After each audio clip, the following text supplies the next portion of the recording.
کرنا. فرمایا وَقَضَىٰ رَبُّكَ أَلَّا تَعْبُدُوا إِلَّا إِيَّاهُ وَبِالْوَالِدَيْنِ إِحْسَانًا إِمَّا يَبْلُغَنَّ عِندَكَ الْكِبَرَ أَحَدُهُمَا أَوْ كِلَاهُمَا فَلَا تَقُل لَّهُمَا أُفٍّ وَلَا تَنْهَرْهُمَا وَقُل لَّهُمَا قَوْلًا كَرِيمًا وَاخْفِضْ لَهُمَا جَنَاحَ الذُّلِّ مِنَ الرَّحْمَةِ وَقُل رَّبِّ ارْحَمْهُمَا كَمَا رَبَّيَانِي صَغِيرًا. اللہ رب العالمین ارشاد فرماتے ہیں لوگوں سن لو، تمہارے رب نے یہ فیصلہ کر لیا ہے عبادت ہوگی تو صرف اللہ کی ہوگی. عبادت کے 100 حصے کر لو، آخری حصہ بھی اللہ کے لیے ہوگا. عبادت کا نام جب بھی آئے گا وہ عبادت صرف اللہ کے لیے ہوگی. اور والدین کے ساتھ حسن سلوک ہوگا، والدین کے ساتھ حسن سلوک ہوگا. اور ماہرین نفسیات، سب سے زیادہ ماہر نفسیات تو قرآن کریم ہے، اللہ کا کلام ہے. آگے دیکھیے ماں باپ کے احساس کو اللہ تعالیٰ نے کیسے بیان کیا. ایک ماں جو بوڑھی ہو جاتی ہے اس کے پاس اس کا شوہر نہیں ہوتا. ایک باپ جو بوڑھا ہو جاتا ہے جس کے پاس اس کی بیوی نہیں ہوتی بڑھاپے میں، ان کے احساسات کو اللہ نے کیسے بیان کیا. کہا اما یبلغن عندک الکبر احدہما، کہ جب تمہارے پاس تمہاری جوانی کی عمر میں تمہارے بوڑھے ماں باپ میں سے دونوں میں سے ایک یا دونوں، اللہ نے کہا دونوں میں سے ایک یا دونوں. پہلے ایک کا ذکر کیوں کیا؟ پہلے تو 2 ہوتے ہیں، پھر ایک کم ہوتا ہے، بعد میں جا کر کے ایک ہوتا ہے. لیکن اللہ نے ترتیب کو الٹ کر کے یہ بتایا کہ اگر دونوں میں سے پہلے کسی ایک کا انتقال ہو جائے تو بچ جانے والے کو یہ تکلیف نہ دو کہ اس کا شوہر اس دنیا سے چلا گیا. اگر ماں باقی رہ جائے اور باپ کا انتقال ہو گیا تو ماں کے ساتھ حسن سلوک کو اور بڑھا دو، تاکہ تمہاری ماں کو یہ احساس نہ ہو کہ تمہاری بیویاں یعنی اس ماں کی بہویں جو اس پر ظلم کرتی ہے، اگر اس پر ظلم کرے گی، گالی گلوچ کرے گی، پریشان کرے گی ساس کو. جب تک شوہر تھا اپنے شوہر کو تکلیف سنا کر، اپنے شوہر کو دکھ بانٹ کر وہ اپنا رنج دور کر لیتی تھی. لیکن اس کا شوہر ہی نہیں رہا، اس کا شوہر ہی نہیں رہا، اس کا خاوند ہی نہیں رہا. اب بہویں ستائے گی. اگر اب بچے گولی نہیں لائیں گے، اب بچے دوائی نہیں لائیں گے، وہ بوڑھی عورت کس کو اپنا سنائے گی؟ اپنی تکلیف کس کے سامنے بیان کرے گی؟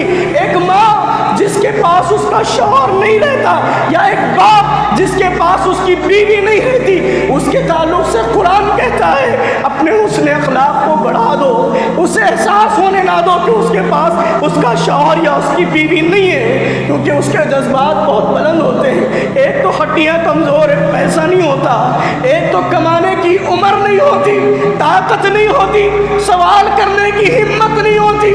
آج ہم نے ماں باپ کو اس مقام پر چھوڑ دیا ہے، وہ کسی چیز کی نصیحت کرنے کو بھی تکلیف محسوس کرتے ہیں، ڈرتے ہیں اپنے بچوں سے کہ میں نصیحت کروں گے تو ہمارے بچے کیا جواب دیں گے.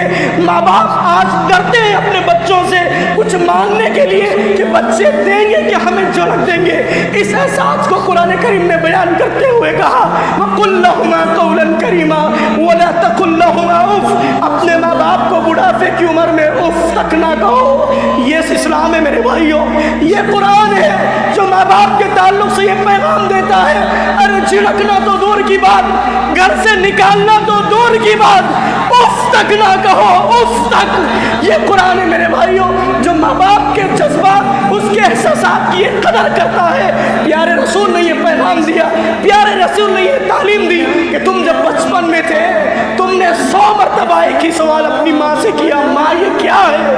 ماں 10 بار کہتی بیٹا پنکھا ہے. آج وہی بوڑھی ماں تم سے کہہ رہی بیٹا چائے نہیں آئی اب تک، بیٹا اب تک کھانا نہیں آیا.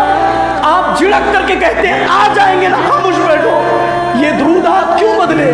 یہ انداز کیوں بدلا؟ یہ مرتبہ کیوں گھٹ گیا تمہاری نظروں میں؟